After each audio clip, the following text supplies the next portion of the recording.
Hello friends, welcome. आज हम लोग ब्लड प्रेशर की अलग अलग जो मेडिसिन है उसके बारे में बात करेंगे। बहुत सारी मेडिसिन होती हैं, उनके क्या एक तो यूजेज हैं, क्या डोज होता है, क्या साइड इफेक्ट है, कैसे उस पर ध्यान रखना है हमें, वो सब इस वीडियो में हम जानने वाले हैं। तो सबसे पहले ब्लड प्रेशर दो तरीके से नियंत्रित किया जा सकता है। एक तो खान पान में बदलाव करके, एक्सरसाइज से, और दूसरा जिनका ये सब करने के बावजूद भी थोड़ा बहुत रह जाता है तो दवाइयाँ चलती हैं, राइट। तो उन दवाइयों के बारे में हम बात करेंगे कि कैसे दवाइयाँ काम करती हैं। तो ब्लड प्रेशर की दवाई किसको कितनी डोज में चलेगी इस बात पर डिपेंड करते हैं कि उसका उम्र क्या है, उसका जेंडर क्या है, लीवर की क्या पोजीशन है, किडनी की क्या पोजीशन है, उसके हार्ट की क्या पोजीशन है, पहले हाइपरटेंशन की क्या कंडीशन थी, स्ट्रोक हो चुका है कि नहीं, मायोकार्डियल इन्फाक्शन हो चुका है, कभी हार्ट अटैक वगैरह आया है कि नहीं, ओवरऑल डायबिटीज क्या पोजीशन, इस हिसाब से फिर दवाइयाँ हम लोग सिलेक्ट करते हैं।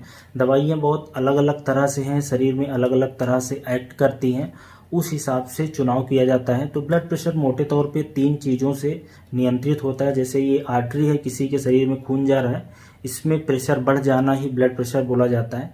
ये तीन तरीके से कंट्रोल होता है। जो दवाइयाँ होती हैं वो ये ब्लड प्रेशर को सिर्फ कंट्रोल करती हैं, क्योर नहीं करती। दिमाग में होना चाहिए, क्योर करने के लिए तो आपको लाइफ स्टाइल में बदलाव करना ही पड़ेगा। बहरहाल जो दवाइयाँ हैं इसके ल्यूमन को बढ़ा देती हैं, उसको बोलते हैं वेसो डायलेटर। तो ज़्यादातर जो दवाइयाँ हैं ऐसे काम करती हैं।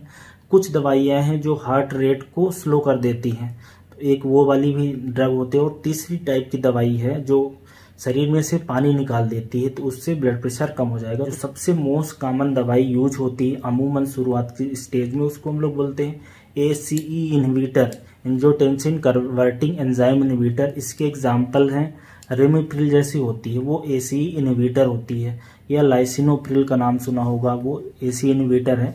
तो रेमिप्रिल के मैं कुछ पहले तो एग्जाम्पल बता दूं तो लोगों को सबसे समझ में आएगा। जैसे कार्डिस नाम से आती है, रेमिस्टार है, होपेस है, रेमकोर है, रेमिप्रेस है, मैकप्रिल है, रेमिसेव, कार्डियोपिल और जायराम, ये सारे रेमिप्रिल के एग्जाम्पल हैं। इसकी डोज की बात करें तो 1.25 मिलीग्राम से 10 मिलीग्राम तक की मेडिसिन आती हैं अलग अलग। 10 मिलीग्राम पर डे तक दिया जा सकता है, और अलग अलग दवाइयों की कॉम्बिनेशन में भी आता है। अगर सिर्फ रेमिप्रिल देने से हाइपरटेंशन कम नहीं हुआ तो दूसरी जो दवाइयाँ होती उनके साथ, जैसे कि एम्लोडिपिन कैल्शियम चैनल ब्लॉकर है, उसके साथ कंबाइन कर दिया, या तो लोसार्टन है, टेल्मिसार्टन है, जो एक ARB ड्रग है, एंजियोटेंसिन रिसेप्टर ब्लॉकर, उसके साथ कंबाइन कर दिया, या कोई बीटा ब्लॉकर के साथ कंबाइन कर दिया, या कई बार जो डायूरेटिक किस्म की दवाइयाँ हैं जो शरीर में से पानी निकालती हैं, जिसमें से हाइड्रोक्सी क्लोरोथाइजाइड है, उसके साथ कॉम्बिनेशन में दे दिया जाता है। तो कॉम्बिनेशन में भी दिया जाता है। बहुत ही अच्छी दवाई है। शुरुआत में ज़्यादातर पेशेंट्स में यहीं से चालू की जाती है।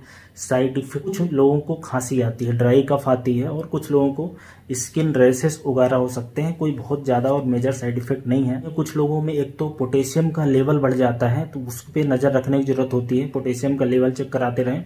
और जैसे दवाई चालू होती है तो कई बार चूँकि ब्लड प्रेशर बढ़ा रहता है फिर कम होता है, तो चक्कर वगैरह आना, ये सारी चीज़ें रहती हैं। तो इसलिए ब्लड प्रेशर की जितनी दवाइयाँ होती हैं हमेशा जब शुरुआत करें तो डॉक्टर से सलाह ले लें। ज़्यादातर दवाइयाँ मॉर्निंग में खाना ज़्यादा बेहतर रहता है। रात में खा के और सुबह उठने से हाइपोटेंशन होने की शिकायत रहती है, तो डॉक्टर से समझ लें डोज को कितना डिवाइड करना है। कई बार खाना खाने के पहले, कई बार खाना खाने के बाद, दोनों लिया जा सकता है, कोई उससे बहुत विशेष अंतर नहीं पड़ता है। अब हम देखते हैं ब्लड प्रेशर के लिए जो दूसरी सबसे कॉमन यूज की जाने वाली ड्रग है वो है एंजियोटेंसिन रिसेप्टर ब्लॉकर, ARB या लोसार्टन। काफ़ी लोगों ने नाम सुना होगा, जैसे कि सार्टन ग्रुप बोलते हैं, लोसार्टन है, या टेल्मिसार्टन है, या फिमासार्टन, ओल्मेसार्टन है। तो इस तरह ये सार्टन ग्रुप की मेडिसिन ये क्या करती हैं, जो एंजियोटेंसिन रिसेप्टर 2 है उसको ब्लॉक करती हैं। उससे क्या होता है कि जैसे ACE इनहिबिटर करता है वैसे ही ब्लड वेसल्स को ये डायलेट करती हैं।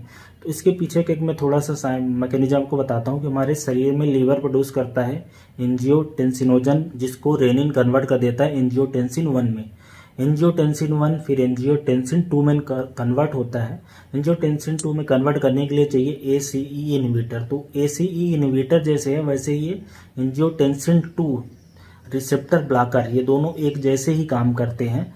इसको डायलेट भी करती है और थोड़ा जो सोडियम है उसको शरीर में से बाहर भी निकालती है। तो ये सार्टन ग्रुप की दवाइयाँ हैं, इनका साइड इफ़ेक्ट और काफ़ी कम होता है, ये ज़्यादा इजीली टॉलरेट हो पाती हैं। हल्का ड्राई कफ वगैरह हो सकता है और पोटेशियम का लेवल बढ़ सकता है, मेजर यही साइड इफ़ेक्ट है। और इससे ज़्यादा साइड इफ़ेक्ट नहीं है। और ज़्यादातर लोगों ने टेलमिसार्टन लिया होगा जिनको ब्लड प्रेशर होगा, क्योंकि शुरुआत वहीं से होती है और कॉम्बिनेशन में खूब चलती है। जैसे टेल्मा एच वगैरह नाम से सुना होगा। टेलमिसार्टन के अगर कुछ एग्जांपल बोलूँ, जैसे टेल्मा है, टिजलाक है, टेल्मिकाइंड है, टेलवास है, टेलिस्टा है, इरिटेल है, इस तरह से टेलसार्टन है या टेलसार है, ये दवाइयों के ब्रांड नेम है। तो ये टेलमिसार्टन के हैं। ऐसे लोसार्टन भी आता है और अलग अलग तरह की दवाइयों के साथ में इनका कॉम्बिनेशन भी काफ़ी पॉपुलर है, राइट। तो ये दूसरे तरह की दवाई हो गई, दूसरी कैटेगरी की दवाई हो गई।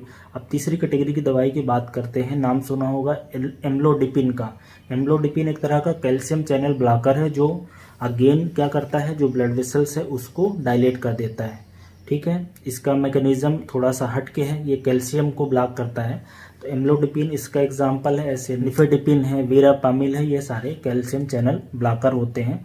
तो ये भी फर्स्ट लाइन ड्रग ही है। बहुत सारे लोगों को एम्लोडिपिन से शुरुआत होती है। एम्लोडिपिन के साथ में अलग अलग तरह के दवाइयों के कॉम्बिनेशन दिए जाते हैं। एम्लोडिपिन की अगर बात करें तो जैसे एमलॉन्ग नाम से आती है या एम्लोडिक नाम से आती है, एम्लोवास, एम्लोप्रेस, एम्लोसेफ या एम्लोगार्ड, इस तरह के नाम से अलग अलग आते हैं। इसके साइड इफेक्ट पे जरूर हमें ध्यान रखना होता है। ये जो चूंकि ब्लड वेसल्स को डायल्यूट करती है तो चेहरे के आसपास गर्माहट फील हो सकती है, इसको बोलते हैं फेशियल फ्लशिंग बोलते हैं। और दूसरा, पैर में सूजन हो सकती है, एंकल एडिमा वगैरह। तो जो पैर है वो मोटा हो सकता है और घबराहट भी हो सकती है और थोड़ी कमजोरी लग सकती है, सिर घूम सकता है।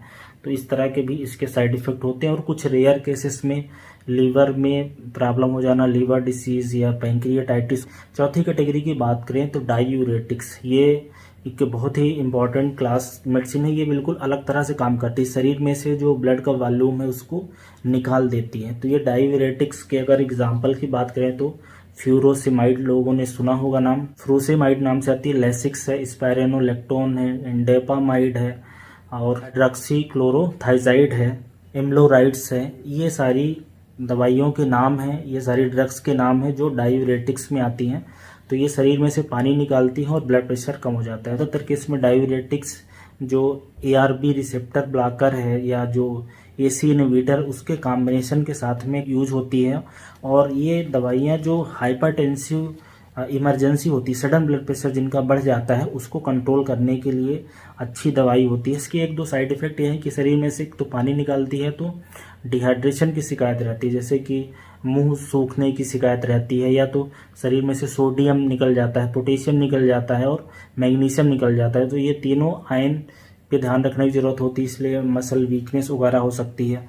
और इसका डोज लो डोज में देना होता है। जो ब्लड प्रेशर की दवाइयाँ होती है उसमें कई बार ये कोशिश करना चाहिए कि दवाइयों को धीरे धीरे बढ़ाना है, ग्रेजुअली बढ़ाना है, नहीं तो हाइपोटेंशन की शिकायत हो सकती है कि सुबह उठे रात में से सो के तो पॉस्चुरल हाइपोटेंशन हो सकता है। जो ये थायराइड वाली किस्म की दवाइयाँ हैं इससे ज़्यादा होता है। तो इस बात को भी हमें ध्यान रखने की ज़रूरत होती है। अब जो पांचवी ग्रुप मेडिसिन के बोले वो है बीटा ब्लॉकर।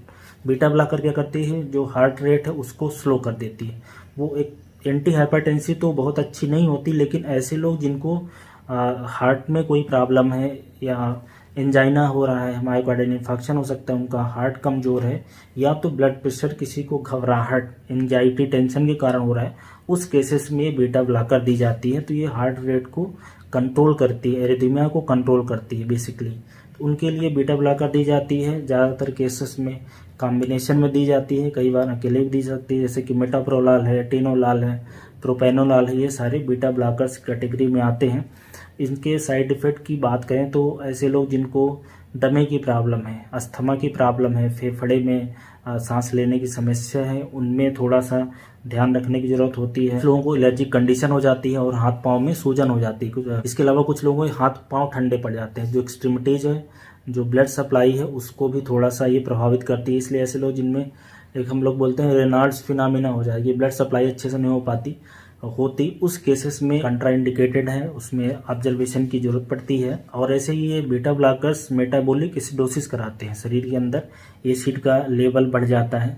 तो ये सारे कुछ चीज़ें होती हैं। एक रिबाउंड फिनोमेना भी होता है, एक चीज़ जो ब्लड प्रेशर की मेडिसिन के साथ ये भी है कि अपने से कभी दवाइयाँ नहीं बंद करनी है, क्योंकि जो रिसेप्टर को ये दवाइयाँ नियंत्रित करती हैं, अगर आप सडन दवाइयाँ अपने से बंद कर दोगे बिना डॉक्टर के ऑब्जर्वेशन में सलाह से, तो हाइपरटेंशन दोबारा से बढ़ता है और ज़्यादा बढ़ जाता है। तो इसको रिबाउंड हाइपरटेंशन बोलते हैं।